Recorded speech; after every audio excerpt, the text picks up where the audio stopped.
Your sister is a great writer, and it's because she's courageous in her life. We both want to go back to your room, have sex, and never see each other again. She's promiscuous, Dad. That's not the same thing. I have days when I'm not sure I made the right decision. I think about us, our story, and all of the things that went wrong with us, and I could do it so much better this time.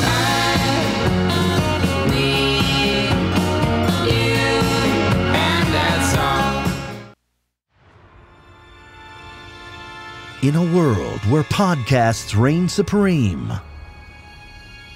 two friends dare to ask, do you even movie? Hosted by filmmaker Enrique Couto and movie aficionado David D. Neuer.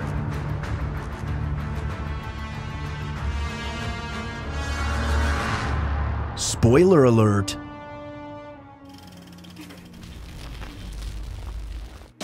Welcome back, my friends, to Do You Even Movie? And do you smell that? Love is in the air. That it is. I am your host, Enrique Couto, here with my co-host, Double D, David Total Poser DeNoyer. Total poser. Are we really going to get into this? Yes, we are. Every fucking You're the time. one who wore a family video sweatshirt. Mr. I don't really rent anything anymore. But I did rent from them. Very seldom. Rent. You have admitted to me. Yes. You have admitted to me that most of the time what you did was bought the used copies. Because it was the easiest. Dude, I got a copy of Midsummer on Blu-ray for $8. Okay, first of all, that's too much. That's too much. And second of all, if you rented from them, maybe they could have survived a little longer. I was not the one factor that made Family Video, you might disassemble. Disassemble. What are they, Johnny Five? No, I'm afraid on this one we're gonna have to. Enrique is right. Oh my God. And it's also handsome. I mean, we'll take it for now. It's fine. I mean, I'm just trying to help you, okay? Oh, Jesus. Just please, no, David. But you killed Family Video because you had no zest for the idea of renting movies. You were like, bro, I'm just going to take advantage of the ones that don't do well and buy them cheap off them, bro. They had so many copies that they had to, eventually sell them. I mean, I did go after a lot of stuff that like I think I got my Toxic Avenger Blu-ray. You almost never rented from there. You told me this. About 10 times. About 10 times altogether. I was a prolific renter at Family Video because I cared. Well, but I would go with you to rent things, so there is that. I didn't, necessarily do the renting. Are you going to say that to IRS? Well, my friend paid his taxes. So I should be fine. You want to get into the movie? I have no clue what you're talking about. No. So, welcome back, everybody. Happy to have you here. Happy February. It is now February. Mm-hmm. How do you say it? February? February. I just destroyed it. Now he doesn't know how he says it. Well, it's because you have we talked about how I can't say rural? I can't. You can't say a lot of words. Well, no. But rural specifically is a word I cannot say. Rural. I roll too much. Rural. Yeah, you're just being a dick. No, you're not being for real. That's been my life. I can't say that word. That has been my life, my struggle. Rural, but no, you can't say tons of words, so it's fine. Fuck you. I enjoyed explaining what the word decimated means. If it makes you feel any better, people misuse that word all the time. No, I mean that's why I misused it because I've always heard it misused. Apparently. I mean, you make me sad. So, and speaking of sad, yes, perfect transition. For February, obviously, we decided to choose a couple of love and Valentine's themed films. Yes, we did. And this week's is the what year was 2012? 2012 heartbreak film Stuck in Love. Mm-hmm. A film that I discovered in a very odd way, and we'll get to that in a second.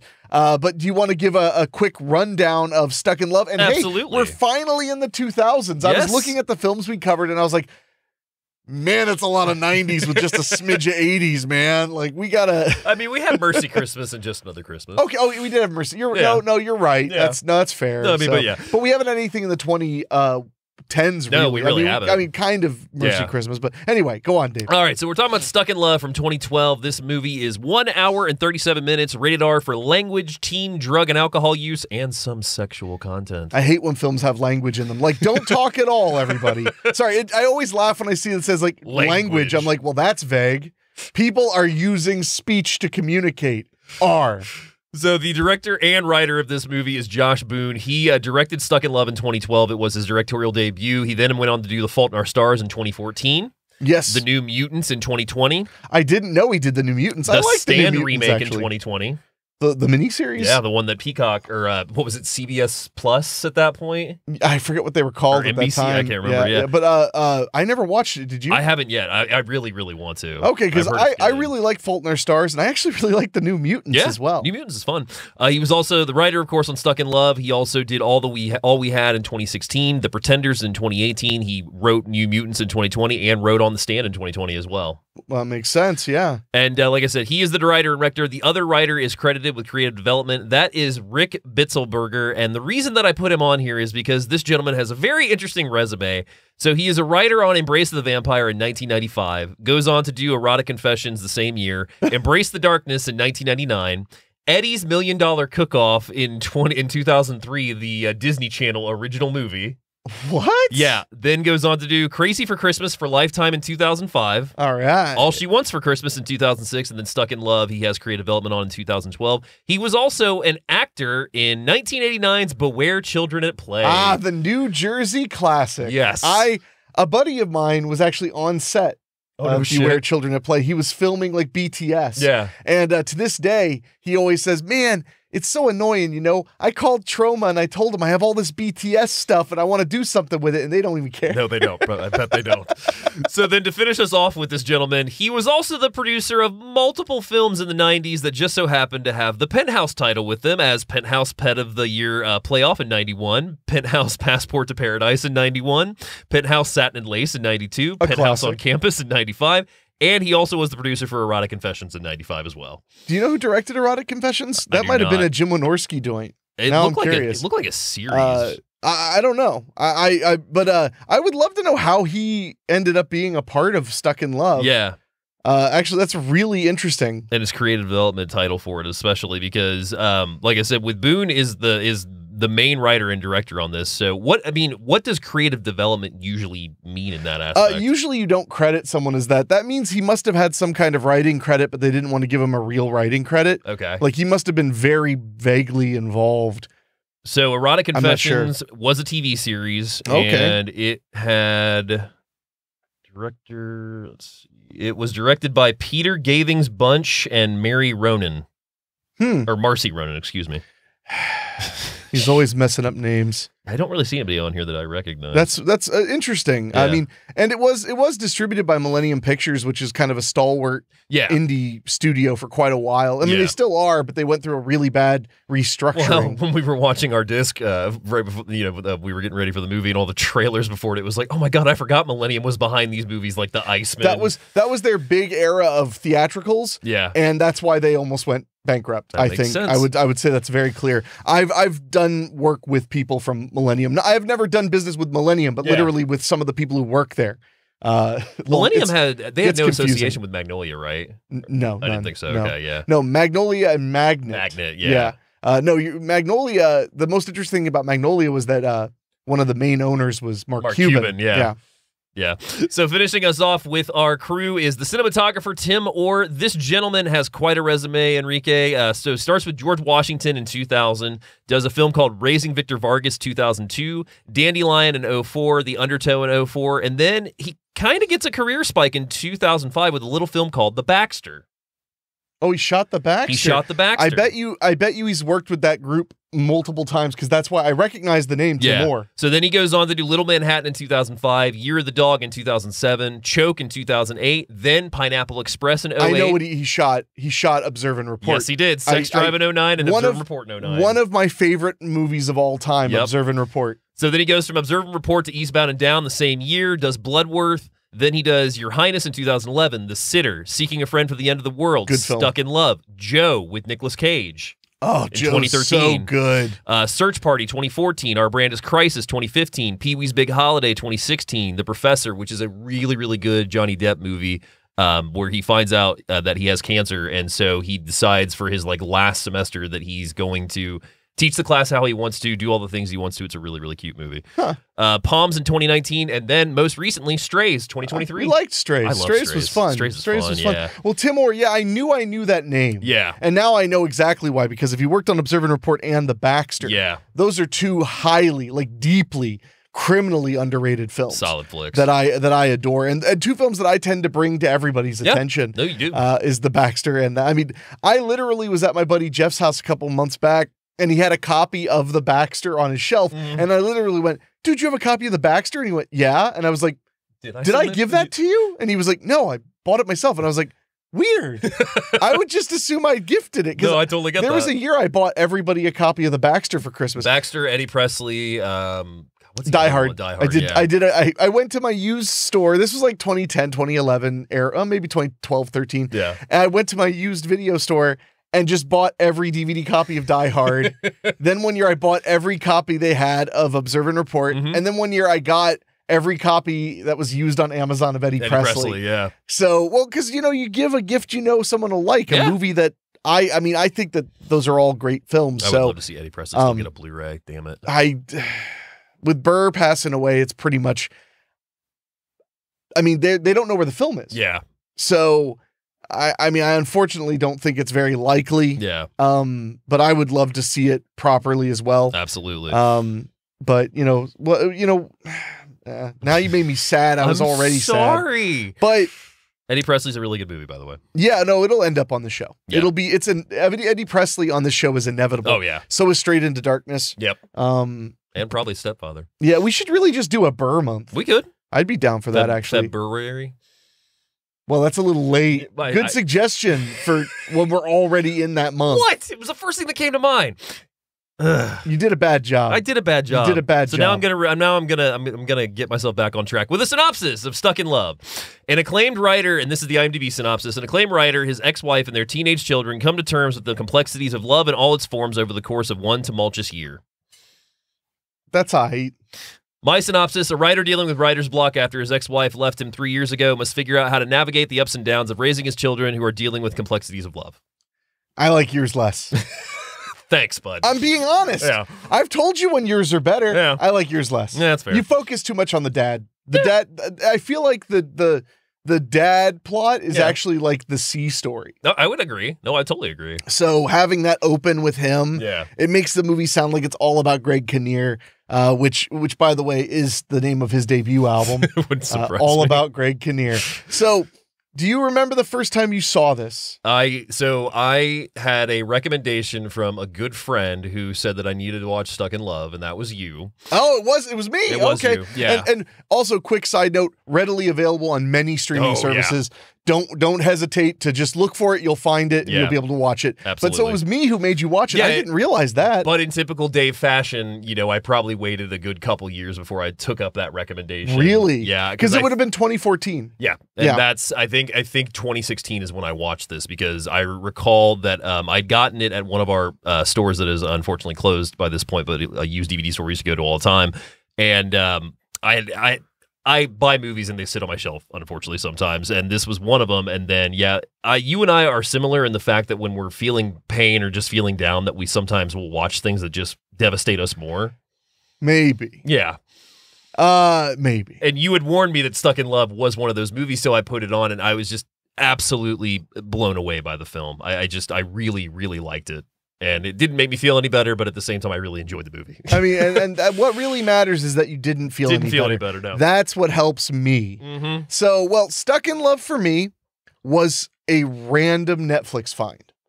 I was up one night, it was probably like midnight or 11 o'clock at night or something. Yeah. And it would have been 2014. And the reason I know it's 2014 is because right after I watched this movie, I was like, well, what else has this guy done? Mm-hmm. And Fault in Our Stars was coming out It was coming out in like 3 weeks. I remember that. So I start watching it and I'm like, oh, this is cool. Like, this is cute. I like movies like this. And I watched it all the way through, stayed up till like 3 a.m, crying my eyes out. I was completely engrossed in Stuck in Love. It sucks you in. It does. And it's really a movie mostly about the most painful and hellish parts of being in love. Yeah. But very different directions. Yeah, no, absolutely. It covers so many, with the story of the family and how everybody is dealing with something. It opens up the story to go all sorts of places. I mean, from young love to old love, all of that is covered. Exactly. And from dating a problem person to being the problem person. Yeah. It's very, very interesting how they do it. So before we jump into this, I have to ask, Dave, what's your greatest heartbreak? Share it on the show. I would rather not. You chose Stuck in Love. Nope. You can't not talk about heartbreak. I can absolutely not talk about heartbreak.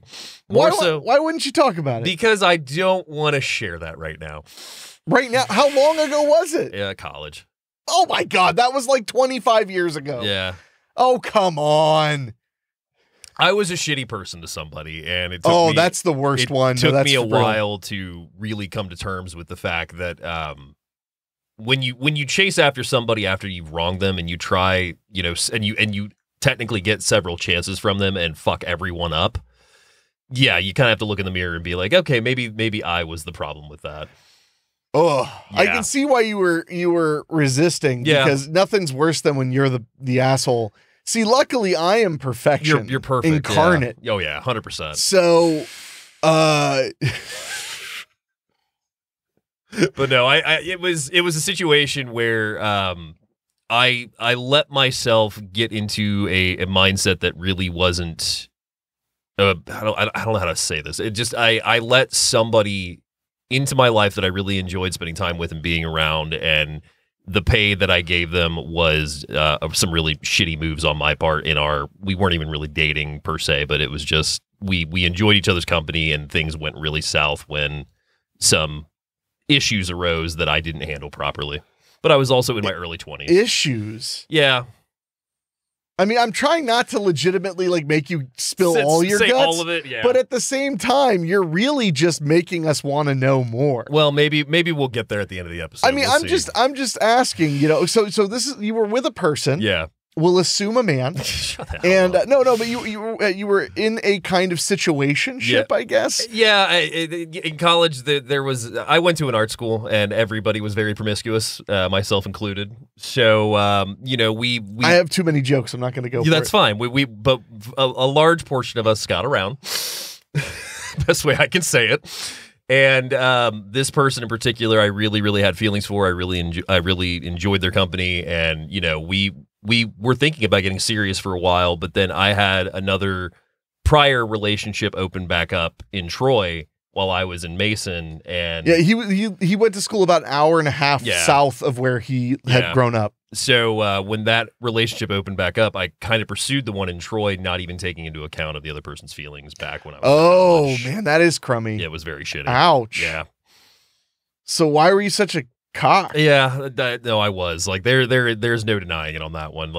That is something I don't hold tight to it because you have to move past those things. You can't live in the past, but that is still one that'll kind of pop up every now and then. I'm just like, man, if there is one relationship or whatever you want to call it that really still stands out today, that was just kind of like, damn, I really shouldn't have done that. It's that one. I think you should suffer more. You should hold that closer to you all the time. She's blocked me on LinkedIn. Please, no, David. Yeah. That's the saddest story I've ever heard. Yeah. I don't even have a sound effect. No, you don't. That was the final nail in the coffin where it's like, I'm never going to talk to her or see her again, and that's all my doing. When someone blocks you on LinkedIn, it's over. I mean, there's no doubt about that. Holy mackerel. There you go. Well, first of all, you should talk about your personal life more, because I might not have asked that question if I knew that story. That's numero uno. Yeah, fair. I have some big heartbreaks in my life, but my first girlfriend was very similar to the girl in Stuck in Love. And that's one of the reasons that it clicked with me and hit me so hard. Yeah. I was with an absolute train wreck of a girl. She wasn't a drug addict, but honestly, being a drug addict, which we'll get to that in a minute, let me hit the spoiler button. Spoiler alert. But the girl who was addicted to drugs, like that, at least you can kind of excuse, like, oh, well, you know, you need to get help. No, I was just with like a crazy person, like a truly insane person who gaslit me and threatened me and made me afraid to leave. And I was like 17. That's a lot. So it's a lot to take on as your first relationship. Hell yeah. And, but, you know, I think that it's given me I guess I would call it an interesting perspective on relationships. I can see that. Because I'm not a cynic at all. I'm actually a pretty obnoxious romantic. Yeah. But, thanks. But. No, I'm not saying like you're the Mr. Matchmaker, but I mean, you are a romantic. I know. I am a romantic, not a romantic. Yeah. Because now there's all these new words we have to learn. Friggin' millennials. I'm an old one. You're a young one. It's sad. But no. But that being said, it does kind of like paint you in a different way. Yeah. It kind of paints love in a different way. No, absolutely. And so I love when stories are very complicated about emotions and feelings. Yeah. And also I really love the idea that this young guy's first relationship was so troubled because early on in the movie, Greg Kinnear's character is literally like, you need to get in trouble, go do some things. Cause like he read some quote from some author, which I thought was the dumbest fucking quote I've ever heard. Yeah. That said that like by the time you're 20, you should have all the experience you need to write a lifetime's worth of books. Yeah. And I was like, well, number one, if you're like fucking Hemingway and you just drink yourself to death and blow your brains out, sure. Yeah. But no, if you actually want to like make it to 70, also, that makes me mad because that makes me think that people were smarter than me in their 20s. And I don't appreciate that kind of insult. I will say I was seldom the asshole. Okay. I'm being honest. Yeah. But I could have picked them better. I get that too. So that's my big one is like, I definitely, when I was young, I definitely fell for that trap of like, I can help you. Yeah. I can fix you. Yep. And that's a trapping I think a lot of young men fall into and a lot of older men fall into. I mean, it's just a man thing to want to help. Yeah. And, so, you know, there's that old joke where it's like, whenever you meet a girl who's like, stunningly attractive, like traditionally gorgeous, and she's single, it's like, what's wrong with her? And they always say like, oh, I'm really picky or whatever, and then you're like, it's borderline personality disorder again. I got a sound for that. So, you ready to get into the movie? The what now? Yeah, exactly. Okay, no, I love this film, and I can't wait to talk about it. So let's go into our cast real quick before we get into the story. We have Greg Kinnear, who plays Bill Borgens. He's the father in the film. 78 credits on this man's resume, starting with What Price Victory in 88. The first film I really remembered him for was Autofocus. Yes. It was on cable, pay cable, all the time when I was 18, 19 years old. I could definitely see that, yeah. He also did Murder, Mississippi in 1990, Dillinger in 91. He appeared on LA Law in 91, Blank Man in 94. He was in Blank Man? He's the TV station host. Oh, yeah. No, he totally is. Yeah. Sabrina in 95, Beavis and Butthead Do America 96, As Good as It Gets in 97, Larry Sanders Show 98, You've Got Mail, Mystery Men, What Planet Are You From, Nurse Betty, The Gift, We Were Soldiers, Autofocus in 2002. He's in a lot more goofy movies than I realized. Oh, yeah. Stuck on You in 2003, Godsend 04, The Matador 05, Bad News Bears remake 05. They cast a guy from Stuck on You and Stuck in Love. Yes.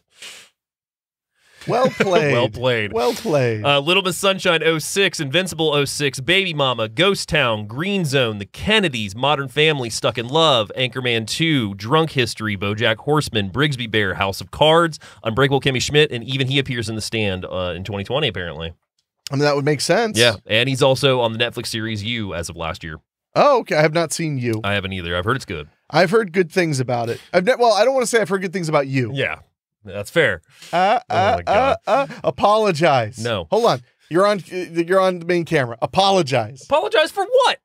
You know what? Oh, my God. Moving on, Jennifer Connelly, who plays Erica Borgens, she was in Tales of the Unexpected in 1982, Once Upon a Time in America in 84, Phenomena in 1985, 7 Minutes in Heaven 86, Labyrinth 86, The Hotspot 1990, Career Opportunities 91, The Rocketeer in 91, Higher Learning, Mulholland Falls, Dark City, Requiem for a Dream, Pollock, A Beautiful Mind, Hulk, House of Sand and Fog, Darkwater in 05, Blood Diamond 06, Reservation Road, Earth Stood Still. Blood Diamond has one of my favorite lines in all of cinema history that's only funny to history nerds. What is that? There's a part where where DiCaprio's character is taking a drink of beer and she says, interesting coming from the white South African. And he looks at her and goes, I'm from Rhodesia.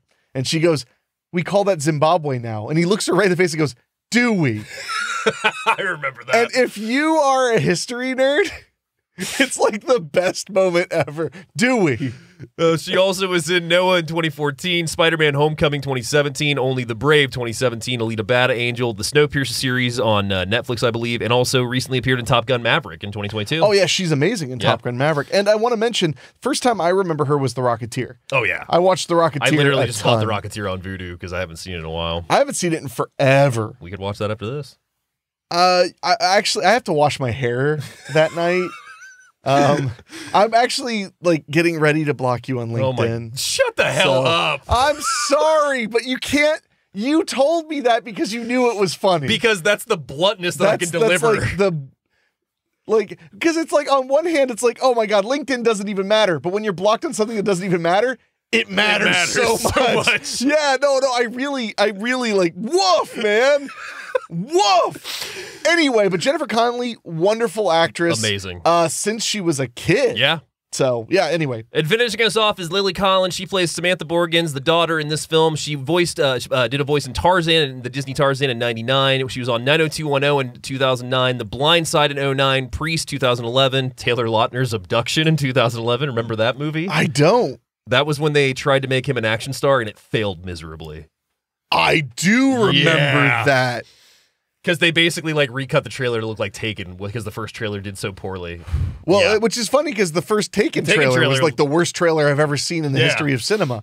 And that's saying because the movie's so good. Yeah. That's why I can say that so bluntly. So she does Stuck in Love in 2012, goes on to do The English Teacher in 2013, Mortal Instruments City of Bones in 2013, Love Rosie in 2014, Rules Don't Apply, Okja, The Last Tycoon, A Wizard's Tale, Les Miserables, Extremely Wicked and Shockingly Evil and Vile, which I forgot she was in. She's one of the victims. Huh. But there was also... also... take your picture. Oh, God.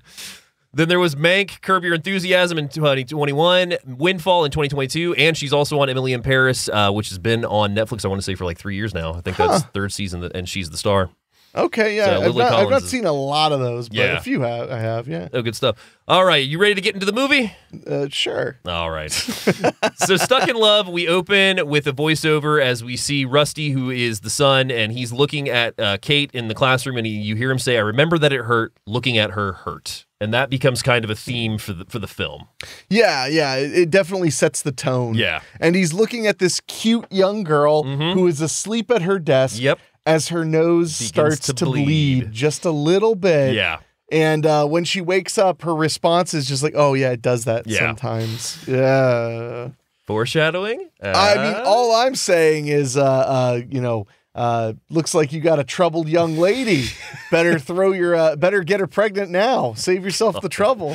So I do want to point out that Rusty is played by Nat Wolff, who many will know from his role as the brother in Hereditary. Yes. This is, I think, like 4 years before Hereditary, and he looks the exact same. Yeah, he definitely could play. He played a high schooler for like a good 8 years. Yeah, he did. No, he definitely did.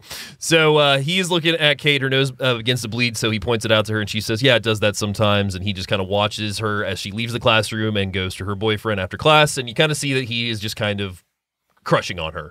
You think? Yeah, just a bit. I like that her boyfriend is like such a Chad. Oh, yeah. Like they're not even trying to be subtle. They're just like, here's this fucking macho Chad. And you're like, oh, okay, cool.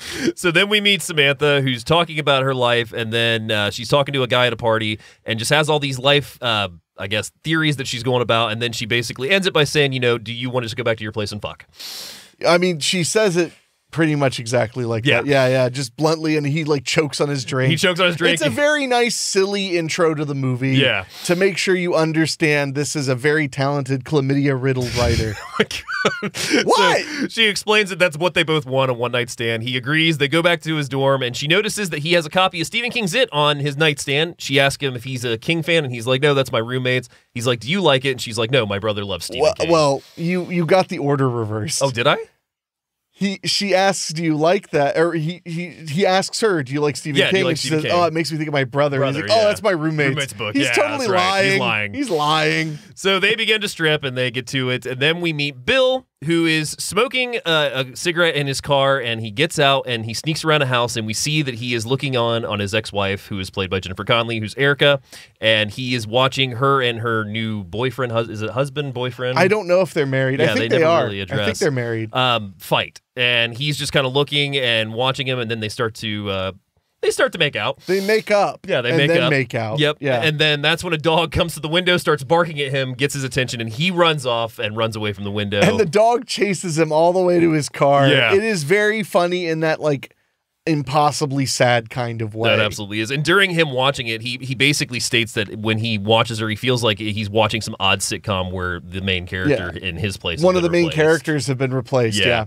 Which is a very powerful way to put it, I think. So then we see Bill's house on the beach. Him and his son are preparing Thanksgiving dinner. It's a really cute moment between them. He's opening the wine. They're putting the turkey together. They're doing all the side dishes. Yeah, well, I mean, that's the whole opening credits. Yeah. Is just they're making Thanksgiving dinner, and it's insanely wholesome. Yeah. I really enjoyed it. So his daughter comes over, and it's funny because when she comes to the door, at first he jokingly shuts it in her face and then opens it back up. Like angrily. Yeah. And they all sit down at dinner, and Samantha announces that her book is getting published through King's publisher, which is, I can't remember, Scribner, yeah. Which that's when Rusty is like, "Oh, you're using King's publisher," and that's when Samantha declares that there's a lot of publishers that use it. She didn't know it was a competition. Yeah. She actually gets like awfully defensive. Yeah. And they debate who had dibs on Scribner, but Bill is quickly to embrace them with a toast and celebrate this, and that's when she tells him that she submitted the book under a fake name so that they wouldn't know that she was the daughter of him, because he is he's a published writer. He's got 2 books out, and he's a mild celebrity. He's well known. Yeah, no, he's been a very successful writer. Yeah. So she submitted under a fake name, and she also unveils that she didn't publish. They're not publishing her book just saying hi, which offends Bill because he was the one that edited that book, read over that book, and helped her with it. And she is completely going with something different. Yeah, she reveals that over the summer she wrote a totally different book, and that's the book that they took. Yeah, so they kind of get into a little bit of a fight, and Rusty states that he's going to go over to Erica's house, and he asks if Samantha wants to go, and she says no, but tell Mom to drop dead. Which is nice. It's the holidays. Yeah. So we see him outside of Erica's house, and he's smoking a bowl, and then we see them sitting down at dinner with her. Some people and might not understand what that means. Smoking a bowl is weed, children. He's smoking marijuana. Marijuana. I'm sorry, Dave. You're like, what? Everybody knows that, bro. Like, that's what you do in college, bro. You just, like, smoke a bowl, and then you, like, fucking, you like, beat down on the nerds, bro. And then get blocked on LinkedIn, bro. I didn't even say it. I was being nice. But yes, that's exactly accurate. You deserve it. All the bad things. So her boyfriend, Martin, Erica's husband, they're all sitting down at dinner, and that's when he makes a comment, basically, because Rusty tells the family that Samantha's getting her book published, and Martin has a comment that basically Bill makes it so that all his kids have to be writers, and that pisses off Rusty. Yeah, because apparently their dad would make them write journals. Yeah. But by make, I mean encourage heavily. Yeah, encourage it. So he would pay them to write journal entries instead of having jobs, so he could focus on their writing. So Rusty kind of loses a little bit, and Martin looks at him and asks him if he's high, and that's when Erica excuses them both to the kitchen, and she asks about the legitimacy of Sam's book being published, and what's going on with Rusty, and she asks if Sam said anything, and Rusty lies that she said hi, but he also says that he's just going to stick to weed, nothing else. Well, she demands that. She's like, stick to weed and nothing else.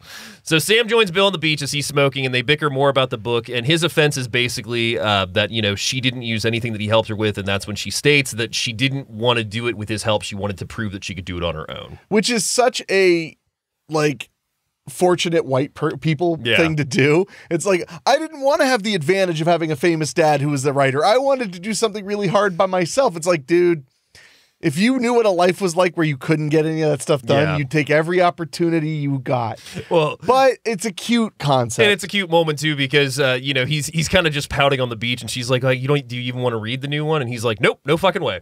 Yeah.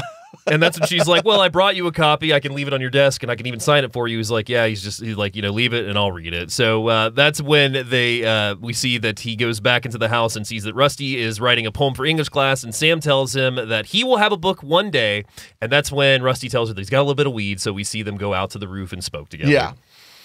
And that's when he tells her about Kate in his English class, and she gives him the advice that there are hopeless romantics and there are realists, and the hopeless romantics are the ones that chase after girls, and the realists are the ones that get laid.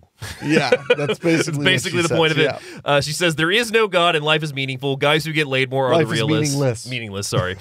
And avoid love at all costs. And she is says love is setting a place at a table for someone who's never coming to dinner, because that's one thing we did gloss over, is that for the Thanksgiving, Bill did set a place for Erica. Yeah, there's an empty spot at the table. That becomes a theme again in the film. So Rusty reads his poem next in English class, and the words are catching Kate's attention. Kate grabs him after class, telling him that she liked the poem, and they talk about their Thanksgiving before her boyfriend calls her over.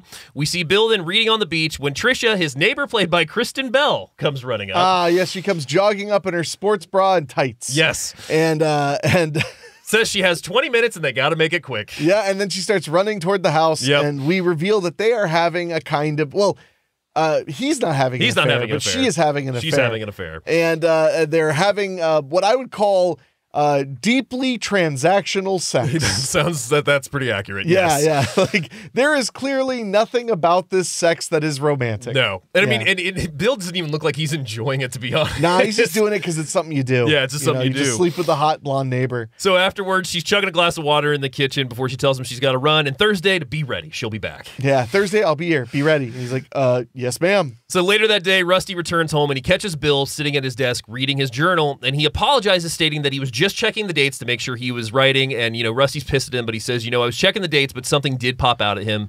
And he comments on, I remember that it hurt, looking at her hurt. And he says that's the kind of thing that would grab people to read a book. It made me have to read more. Yeah.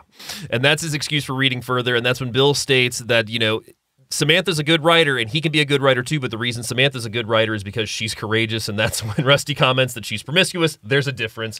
But Bill goes on to say that, she is out there living life. You need to go live your life. Yeah, he's like, go out there, get addicted to heroin, get AIDS, just like, come on, kid. So we then see Rusty and his friend Jason go to a party, and they are denied at first, but then he's like, well, what are we going to do with all this weed we brought? Yeah, he has a gargantuan bag of weed. Gets them in, and they're welcomed, and Rodney, the guy that blocked him at first, tells Rusty that Kate is upstairs because he's looking for Kate. We then see Sam is at a bar watching a concert and eyeing the lead singer, and behind her, one of the bandmates, Lewis, who is played by, what is his name?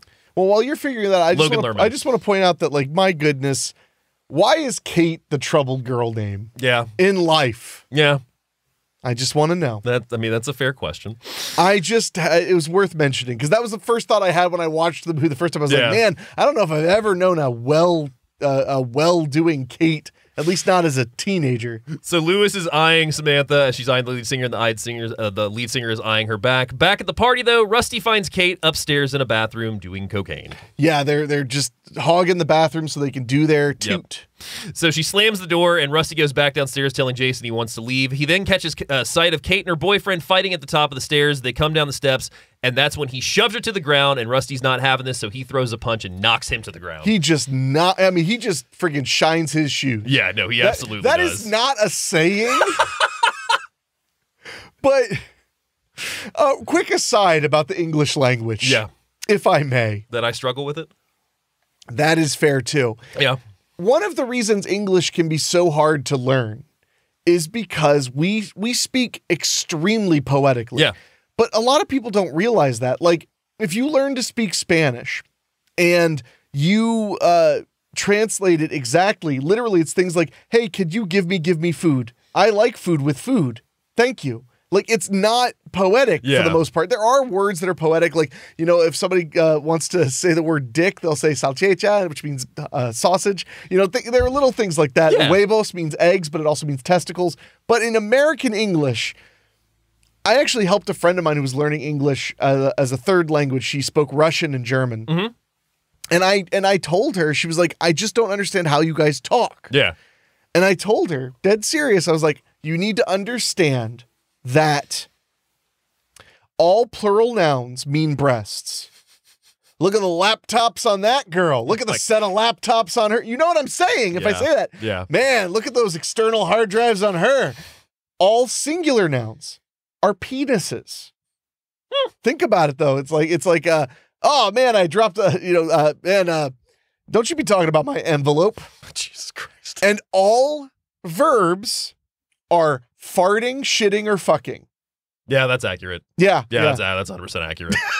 So, but that being said, all verbs can just become whatever you want. Like if you just put the emphasis right, like when I literally said that, yeah, he shined his shoes, you knew exactly what I meant. Yeah. But it didn't make any sense, and I'd never heard anyone say that like that. Either. So that's the other part that's just, he shined his shoes, he cleaned his clock, cleaned his clock at least is a known saying. Yeah. But yeah, so that's my guide, how to speak English as a second language and speak it well. And lifestyle coach. Don't forget your I lifestyle am coach. the show's lifestyle coach. Yes. Here for you. Oh my God. So he punches him to the ground and they take off, the three of them running off. Rusty drops Jason off at his house and Kate tells him that she can't go home like this, noting that her knees are banged up and she's high. So she asks if she can go to his house instead. Woohoo! Well, where's the... I know I got a drop for this. There we go. So we see Bill asleep on the deck, and his phone rings with Eric calling him, telling him that she's here, and he's like, well, I've been asleep out back. She's like, I'm at the door. So she comes around back, and she tells him that they need to put their heads together and figure this out. And Bill at first thinks that they're talking about them two, but she reveals that she's actually talking about her relationship with Samantha. Which makes sense, you know, because she's very focused on their kids, and he's very focused on her. So he defends her with being busy with the book and living life, and Erica tells him to stop defending her, and Erica tells him also that he has to move on with his life and be happy. Bill states he is happy. He was happy with her, but she wasn't happy with him, adding that she doesn't look happy now either. And she comments on him sneaking around the house and tells him that as he tells her that he's seen them fighting. She walks away telling him to shut up. Yeah, I mean, it's... Yeah, I wouldn't call them having a lot of her having a lot of warmth for him per she se. Does not. So back at the concert, Sam is warned by Lewis, another member of the band, telling her not to sleep with the lead singer because he has chlamydia and he gets around a lot too. And that's when she tells him that he's cute, but he's also a hopeless romantic and not her type. Lewis tells her he'll see her in class, stating that they have advanced fiction together, and he remembers her, and she walks off. Rusty then takes Kate to his house. He's putting ice on her knees as Bill comes in, asking who she is. Rusty introduces her, and Bill tells her that he's heard a lot about her and tells her that they have something better for her knees. So then he tells them also that they're to sleep in separate rooms. Yeah. They're not going to sleep together. You can sleep on the couch, and she can sleep in your bed, or you can reverse it, but like... You're not sleeping together. Yeah. So upstairs, Rusty helps Kate get ready for bed, turning away when she starts to undress, and they talk about his father's writing career and also that his sister is getting the book published. Rusty goes to excuse himself for the night, but Kate asks if he can just sit with her for a little bit. And it's important to keep in mind they're 16. Yeah. So I just want to point that out because it's not like straight up said until a little later in the movie. So he sits on the bed with her, and she asks if she was the angel in his poem that he shared in class. Rusty confirms this, and they share a kiss as she tells him that she thinks he's going to be good for her. That line. Yeah. You're going to be good. I think you're going to be good for me. It's like, the problem with that is not that she's so self-centered she only cares about how he'll have an effect on her, although there's a little bit of that. Yeah. The problem is that just feeds into that stupid I'm gonna save you mentality so much. Like, you're going to be good for me because you'll actually treat me well and like me and stuff. But we'll find out a little bit what happens when she gets a couple champagnes in her. This is true. So we see Sam next going to her advanced fiction class, and she turns around to see Lewis, who waves at her, and she turns around quickly away from him. We see Rusty and Kate then walking the halls of the high school together. They're all smiles, and we see Trisha and Bill post-sex, and Trisha tells him how much she loves Christmas. Bill states he gets a bit depressed during the holidays, and Trisha reminds him he's divorced. He gets depressed about a lot of things. and that, yeah, because she mentions, like, oh, the lights and the music and coming home and my husband has the whatever set up, and you're just like, that's when you actually realize she's married. Yeah. And her attitude is like, you need to be married. Yeah. Like, that's why you're so sad, because you're alone. You need to remarry. Remarried, join dating sites. Yeah, and it's just like, it is hilarious because she's literally cheating on her husband right now. She is. And she's like, no, marriage is like the perfect thing. Like, that's why I'm not sad. It's like, you're having an affair. All right, whatever. So she tells him that, he is handsome, he's successful, plus a mild celebrity, and she tells him to think about it. We next see Sam at a bar talking to a different guy discussing evolution, but he says he doesn't believe in evolution and excuses himself. That's when Lewis comes over. Well, she insults his core being and says and mentions that, like, people who believe in evolution never get laid. Yeah. Which is just funny. So Lewis comes in behind her asking if she was hitting on him, joking that he thinks he's a Mormon before asking if they want to get out of here. She reminds him that she's not interested in him, but he steals her jacket, telling her that she can follow him if she wants to get it back. We next see them at a restaurant, and he asks her about her favorite books. Sam calls him out, though, warning him that that's basically wanting to get to know personal information so they can act like they have a connection together. Yeah, and she's afraid that if she tells him her books, that he'll just go like, that's my favorite book.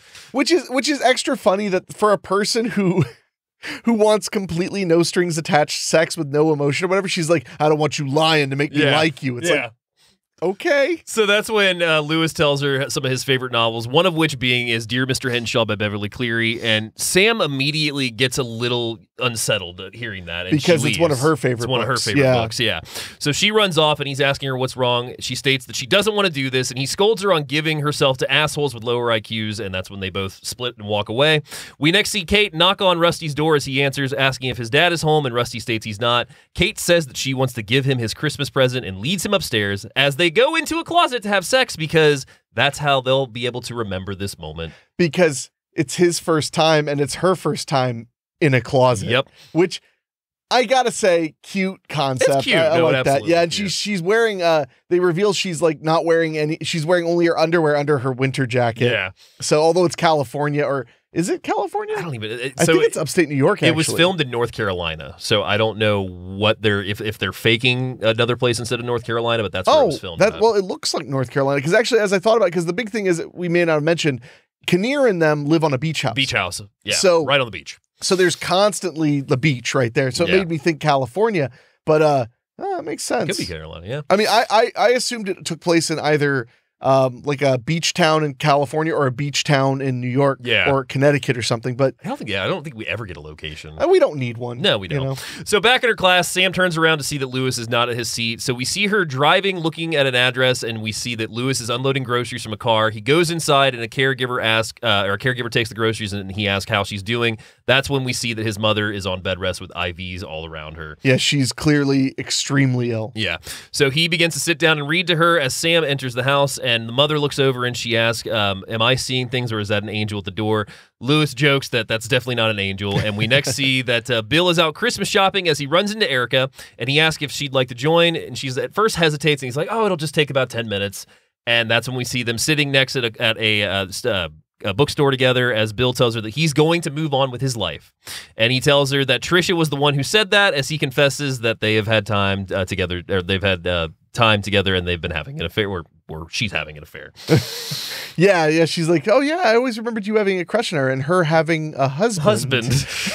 So Bill tells her that he's not a great writer, he's a great rewriter, and he sees that a future with her could be different. It's talking about Erica, his ex-wife. And he also tells her that he has not written anything since she left. And Erica tells him that he's a great writer and not to waste all his imagination on her. We see them getting ready to leave as Erica confesses to him that she has bad days too, not sure that she made the right decision, basically telling him that she still thinks about them as well. Yeah, it's a little awkward because like I kind of feel bad for Kinnear. Yeah. Whenever he talks to her, she like kind of gives him a lot of hope. Yeah. And I feel kind of awful for him. No, I really do. I feel bad for him. And I mean, I think that's one thing that we haven't said yet is Kinnear in this film is some of his best acting of all time. He's very subtle, very believable. Yes. In every way. So we see Samantha with Lewis's mom stating that it was nice to meet her. She goes to leave, but the caregiver states that there's hot chocolate in the kitchen, as we see Sam sitting with Lewis in the kitchen, and that's when he tells her that his mother has a brain tumor.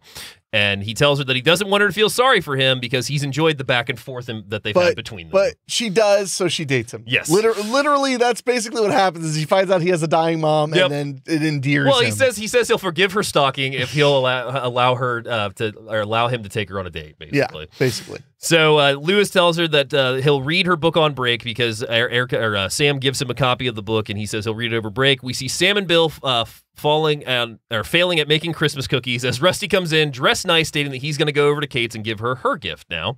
Sam asks about how serious they are, and Bill admits that he knows that they're having sex, which is a really cute moment because the sister's like, really? Oh. So Sam comments on the chipperness that Bill is expressing, and he tells her that he's going to move on. New year, new start. At Kate's, we see Rusty is given a Bright Eye CD by Kate, telling him that it's a roadmap to her soul, and that's when he gives her a copy of it, but not just any copy, as I said when we were watching this. Oh boy, here we go, Dave. Go on. Talk all about your favorite book with a 11-year-old gangbang in it. Yes, it. In 2014, Cemetery Dance did a re-release of it that was completely had a bunch of illustrations through it, the completely redone cover. It had a sleeve and everything with it. It was priced at I think $250 for the cheapest. So the fact that that's when it was new. Yeah, the fact that he's giving her this book, I'm jealous. Well, I maybe you should have put on a little rouge, maybe put a little effort, maybe wear a sundress every now and then. Maybe you get some guy to take care of you. Regardless, I really, really wanted that edition, and I found it one time at a Half Price Books, and they were asking double for it, which was probably what it was worth at that point. But if it was Half Price books and they were asking double, then that's a pretty good deal. It's a pretty good deal, right? So he gives her a copy of Stephen King's It, telling her that it's a book to him like Moby Dick, and she will cry at the end. And that's when they begin to make out. And it's a really sweet scene. It is. It's a very cute scene. Yeah. Because he basically explains to her, you don't understand. It's like Moby Dick.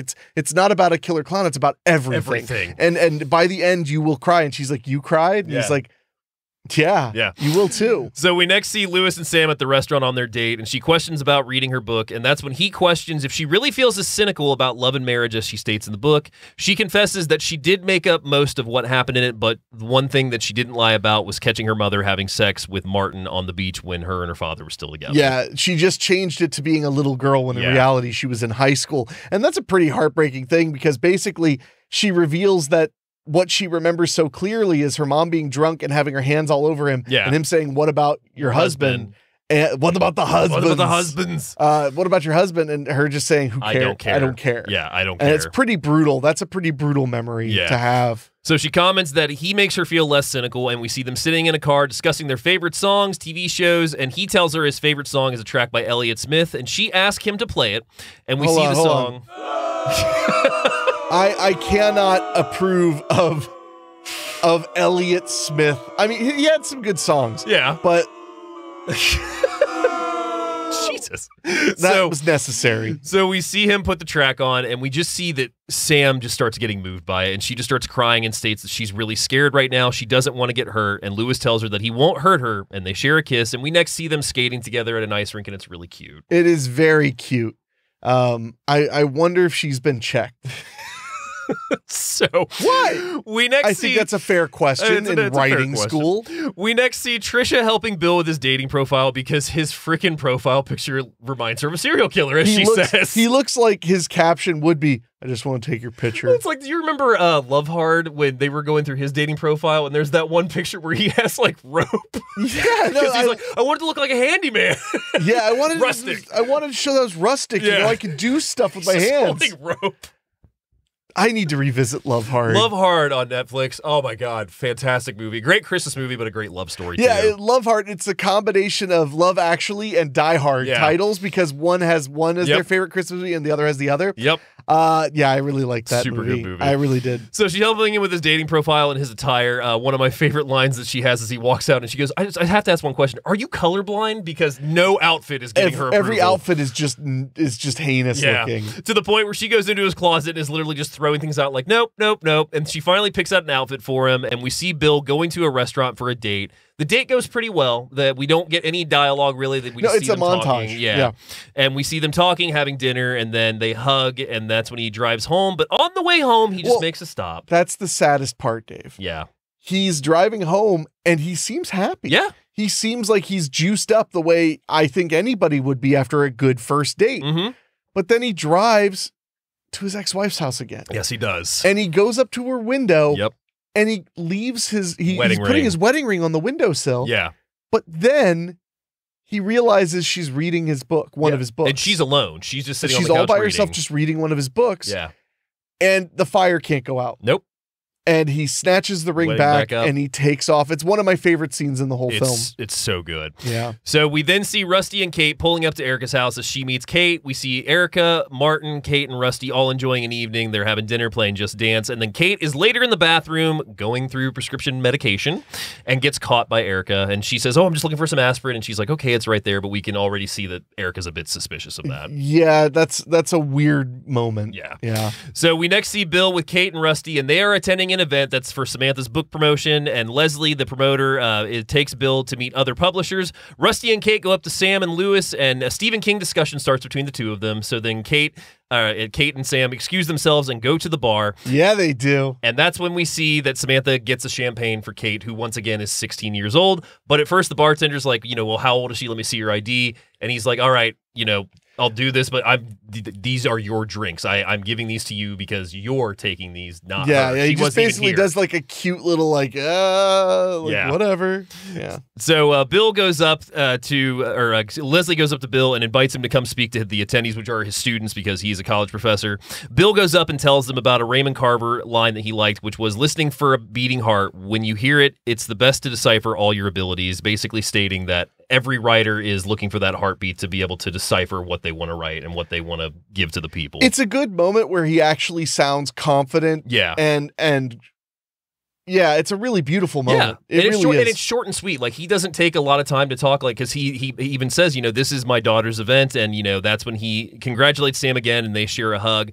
Later that evening, he's sitting on the side, and Erica joins Bill, sitting with a beer and a smoke, and she watches Sam, stating that she's done all she's done with her life, and she doesn't want her to, not be a part of this because she's just really troubled by the fact of this relationship they have now. Yeah.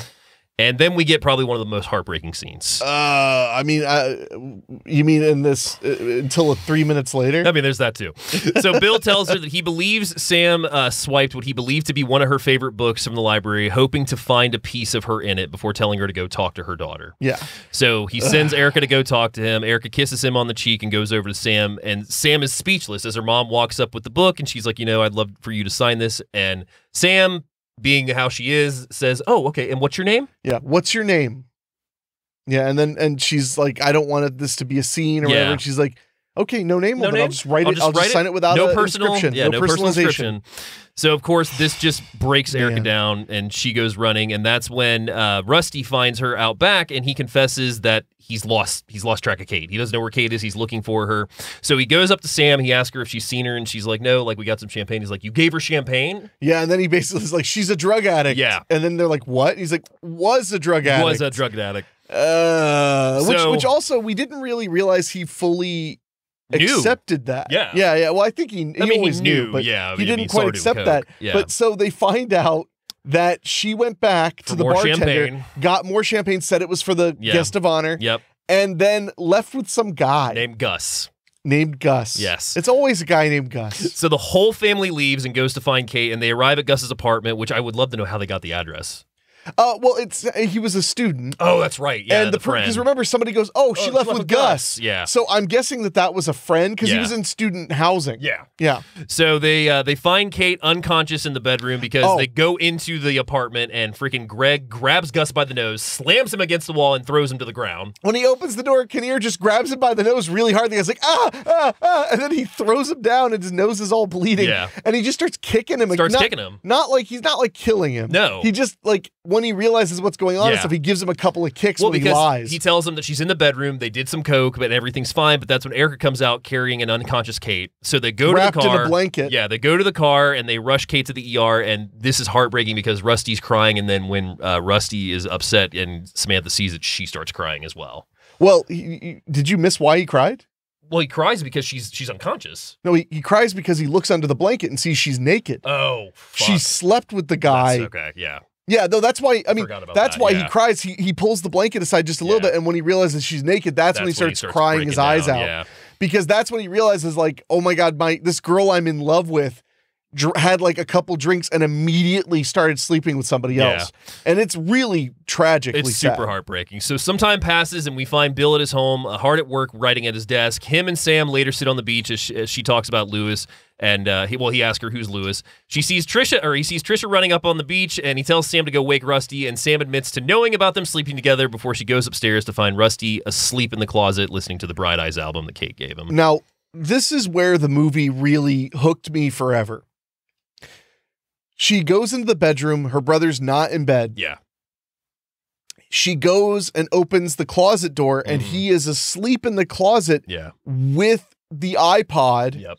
I know, right? Dating it. But with the volume so loud, you're like hearing it coming out of the earbuds. Yeah.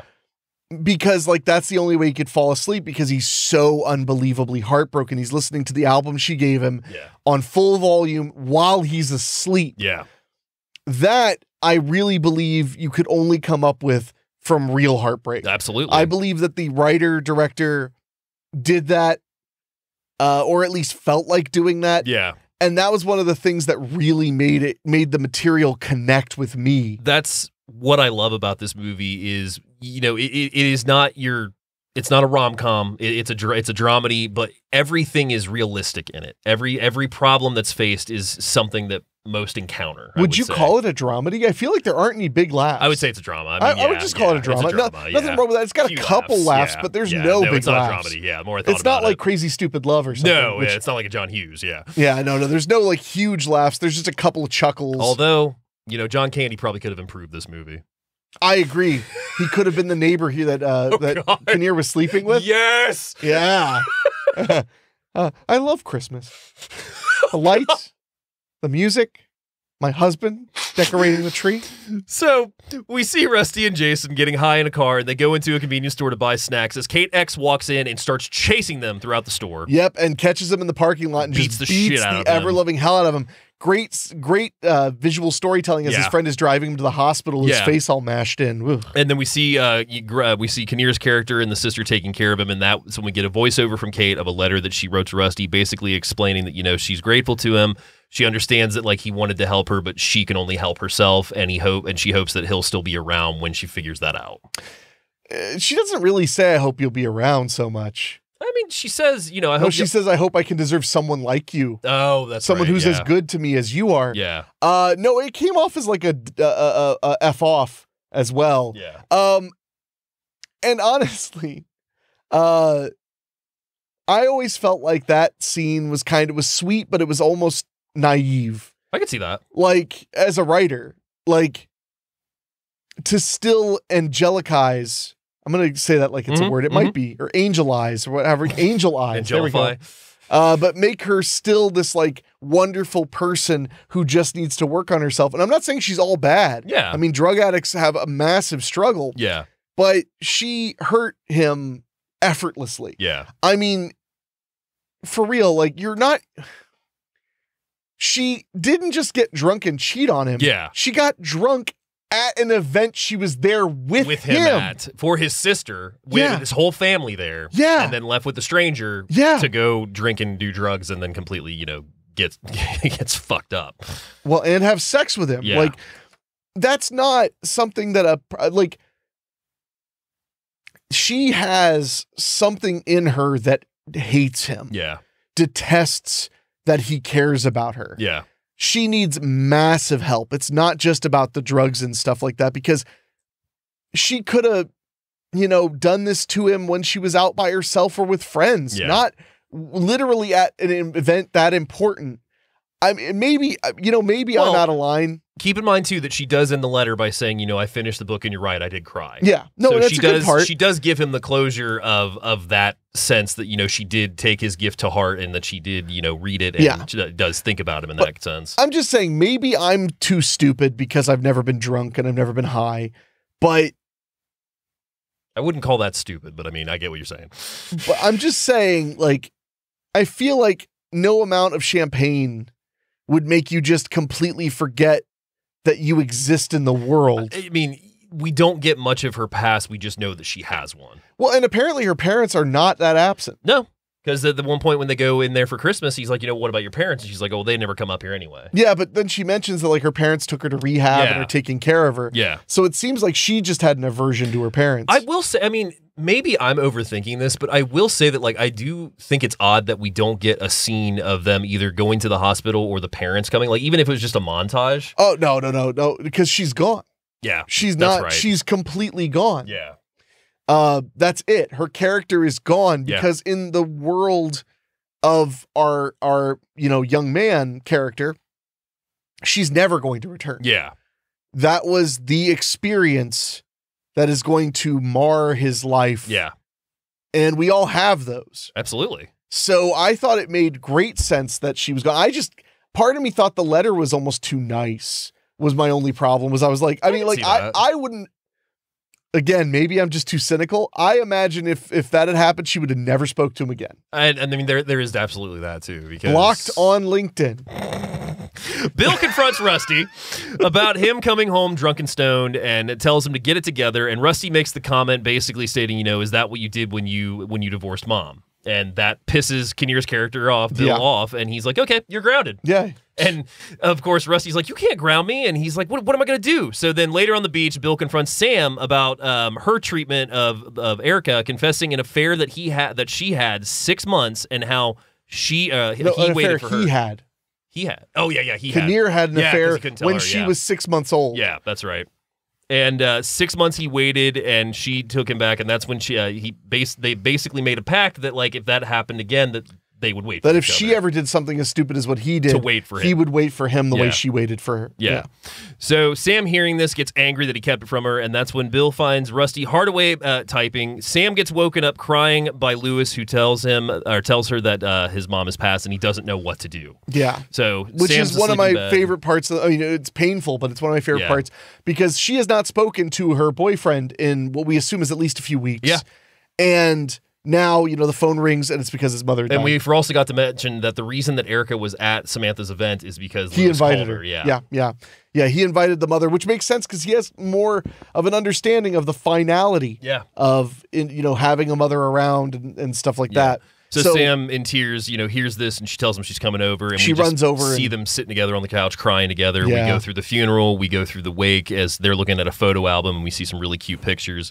We then see Sam walking up to Erica's door, and her mother opens the door, and they just embrace each other and start crying. Yeah, it's a beautiful moment. Very beautiful. I really moment. loved it. So Rusty is typing away at his computer when his phone rings, and a voice asks, "Is Rusty?" And he says, "This is Rusty." He goes, "Oh, hey, this is Stephen King," and it actually is. Oh, it's so clearly Stephen King. Yeah. So he tells him that Sam sent him his story, and he thinks it's damn good, and he sent it to the science fiction magazine that he thinks will like it, that used to publish one of his stories early on. He also tells him to tell his dad hi, and he thinks that Soup Monkeys is an absolute classic, which is one of Kinnear's books. Yeah.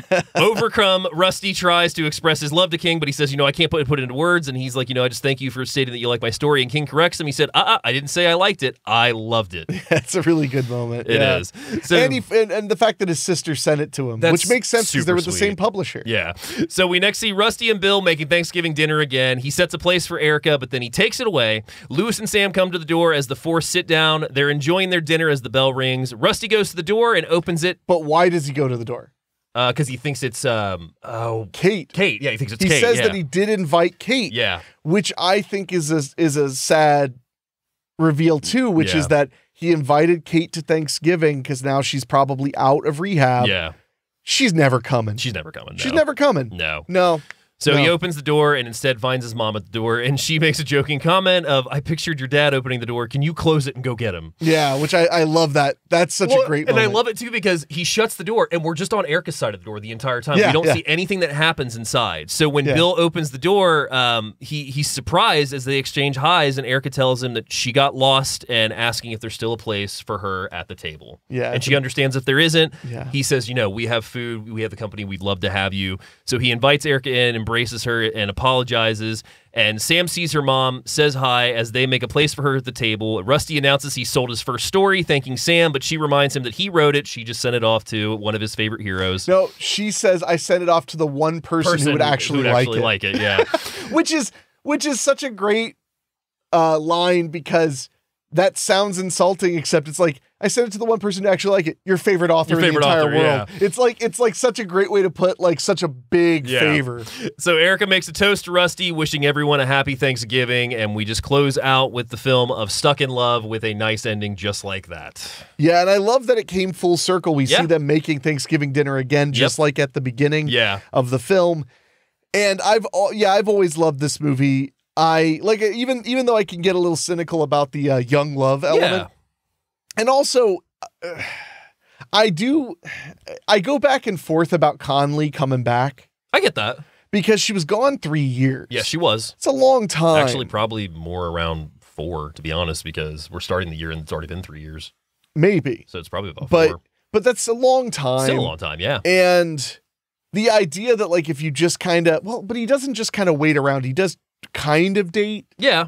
But at the end of the day, he just carries the torch. I don't know. It's like, part of me doesn't like the message that sends. I get that. But at the same time, I also love, though, the idea that like that a kind of true foundational love could work out. So I get mixed about it, but overall, it makes me happy. The only 2 parts I cry when the mother dies, and I cry when their mom shows up. So I feel that. No, it's a really, really good movie. It just has a lot of, like I said, just realistic takes on love that I think many can relate to. And it does things with the stories that you don't expect that make it even more interesting in that fact. Because, I mean, the whole thing going down at the promotion for the book event, I mean, that is such a big scene that you really just don't expect. Yeah, for sure. No, and absolutely. I love the way it just puts the family into action. And, you know, they've been at each other all throughout the movie, and then at this one point they all come together. I mean, fuck, the fact that Kinnear goes in and grabs that guy. Just grabs him by the nose. Beats him. This has got to happen the way it's going to. Well, and then when he's walking out, he tells him, you're expelled. You're expelled. If you're lucky, that's all. Yeah, that's all. Yeah. No, I mean, I love the way that the family just assembles at that point, and then the way that they all come back at the end. It may be kind of cheesy in that sense, I will say, but I don't think it's cheesy at all. The family came together the way families do. They come together when there's an emergency. They come together when there's something serious going on. So the fact that they all loaded into that SUV, and when Kinnear and Connelly go up to the apartment, they make the daughter hold the son back. Yeah. Because they're afraid that, they don't want him to be a part of this because he might lose his cool or whatever. It's I love it. I love the way it's handled very much. So what rating are you going to give it? Oh, well, that's tricky, David. We may be on the same page on this. No, we're not. No? No, because you're stupid. Okay. Go on. I can't lie. I think this movie is a true classic. I think that its themes about love and loss, everything it does is so strong. Yeah. That I would say you have to own it. You think it's a buy it? I think it's a buy it. I think that if you're not moved by that film, like, I don't know what's wrong with you. Yeah. I put it as a rent it with a buy it caveat on it because I think it's a very good movie. It's not exactly a fun watch, but it's a movie that it's kind of a fun watch. I mean, it is, but it's to be honest, it's got some heavy moments that I mean are not fun. Oh no, without a doubt. Yeah. But like the cast is attractive and captivating. Performances are amazing. Yeah, the performances are solid as hell. It's a movie I think everybody should watch it. I mean, if it is one that really does movie, which I hope it does, it's an absolute buy it. But yeah, I mean, if it's just a rent it for one of those, it's just that's understandable too. But I think it's one that you should absolutely seek out because this movie is very underrated, I think. I mean, I don't hear a lot of people talk about it. So I really don't know how known Stuck in Love is, but I adore it. Yeah, I mean, I usually introduce people to the movie. A lot of people don't know about it, so that's where I rate that from. Do you recommend it on LinkedIn? Shut up. You made the jokes, and now it's forever. It's forever. That'll be the next T-shirt. Before we get out of here, I don't have much trivia for this. I do have one that I thought was interesting, where the original title was Writers. I mean, they're all writers. They're all writers. So that's not a terrible title, but I like Stuck in Love. Stuck in Love's way better. Shot in Wilmington, North Carolina, primarily Wrightsville Beach area. There is no box office for this because while it was released in theater, it was very limited release, and also I can't find the budget on it. Yeah. But it did gross $32,000 when it did get its a limited release. So you did find box office. You just didn't find budget. Yeah, budget. Sorry. Okay. Yeah, my apologies. Mix that up. No, it had a very limited theatrical run. Yeah. I caught it on Netflix. I think a lot of people caught it on Netflix. Yeah. And we always like to end the show with a recommendation. I am going to give one from 2014, Two Night Stand. I love Two Night Stand. Two Night Stand is the story of a snowstorm that forces two people who made an online connection to unwillingly extend their one-night stand as the blizzard goes through the night. It's a super cute little love story. I adore Two Night Stand. Yeah. No, that's a really good one. And it's a fun rom-com, too. It's not as heavy as Stuck in Love. Yeah, that's fair. So Two Night Stand, you can find available as you can Stuck in Love. It's readily streaming many places right now. So if you are looking for something a little different for your Valentine's Day or February fare, then make sure you check out Stuck in Love 2012. All right. My recommendation. You know what? I'm not going for like a lovey movie. Okay. I'm going even harder. Funny Games? No, I'm going with The Beaver. I can see that. A movie about love and family and learning to accept your place in your family and learning to accept where you are in life and learning how to work through problems. Hello, my name is Doris. Hello, my name is Doris is a good one, too. That'd be a good one, too, yeah. Well, if I had to pick a rom-com, it would be The Baxter. It'd be The Baxter. I always recommend The Baxter to everybody. Yeah. The Baxter is a great film about being the guy that gets dumped in the rom-com. That's what a Baxter is. Yeah. It's a guy who the girl is with, but the audience is waiting for her to choose the right guy, the guy that she should always have been with. Yeah. And it's literally what it's about. And one of my favorite things is that, like, in high school, his girlfriend ended up going to the dance with the other guy. Yeah. In college, his girlfriend ended up going back with the other guy. Yep. And so now he's an adult, and he meets this girl, and then her old high school sweetheart shows up from town, and he's like, because he knows that that's the best part, is he knows he's the Baxter. Yeah. So anyway, that would be my other season. But I think The Beaver is a great Beaver's a good one, too. You saying the Baxter also made me think of The Big Sick. That's also a really good Big Sick is good too. Yeah. Based on a true story too. Sure. Yeah. But that is Stuck in Love. Yeah, and a film that I cannot recommend highly enough. Yes. Totally worth your time, especially around Valentine's Day if you want to feel as awful as David does for telling all the personal information he's given away today. It's going to be a t-shirt blocked on LinkedIn. Yep. So before we get out of here, sorry, Dave. That one's on you. Yeah, it is on me. Wow. I blocked on LinkedIn. Can we close the show? No. I need a drink. Oh gosh. Well, good luck. You probably brought booze, you fucking I did not bring lush. Booze. But I'm happy about this Chinese we may or may not be getting. Well, first of all, you can't buy people. Oh my God. So I don't know what that means. Let's keep going. But no, I just want to say real quick, thank you to everybody for listening. And remember, if you enjoy the show, make sure you're subscribed wherever you're watching or listening to this. If you want to find out more information, just go to doyouevenmovie.com. And if you want to support us in a very direct way, and we sure would appreciate it, go to doyouevenmovie.com and click on Patreon. Yes. And for as little as $3 a month, you get every episode in video form 4 days early. Hell you yeah. get it on Fridays when usually the show releases on Tuesdays. We really appreciate that support a whole hell of a lot as we're still in the establishing phase of the show. Yeah. So also, like us if you're on YouTube, leave a comment. That helps a lot. We love hearing what you think about the movies we're talking about. And please, if you're listening to this on the podcast, leave a rating on Spotify or Apple Podcasts. It helps immensely. I cannot tell you how much that truly helps. Yes, it does. And don't forget, you can also follow us on Do You Even Movie Pod on Instagram and TikTok. You can also find us on X as well.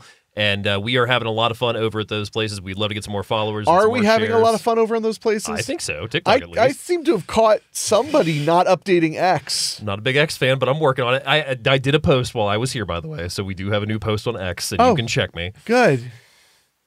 This fucking guy. But as we get out of here, I will say, this show, we tore ourselves up internally. Next week, we're actually going to have people get torn up. Yeah, this time it'll be the people in the film getting torn up internally, as we'll be talking about My Bloody Valentine, the original from 1981. Yeah, are we going to talk about the composite cut with all the gore? We're going to talk. So we're going to have a really big treat with that episode, because not only will we be talking about the unrated cuts with the extra footage they found about 10 years now. I think.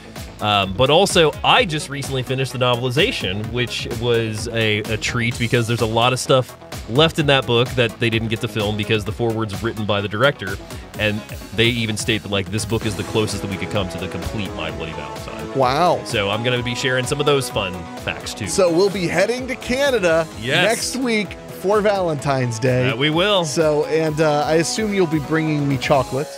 It might be a heart, but we'll see. Yeah. So thank you guys so much for tuning in to Do You Even Movie. We'll be back next Tuesday with another movie to talk about. Yes. So until then, thank you guys so much, and we'll be back real soon. We'll see you. Yeah, sure. Dave.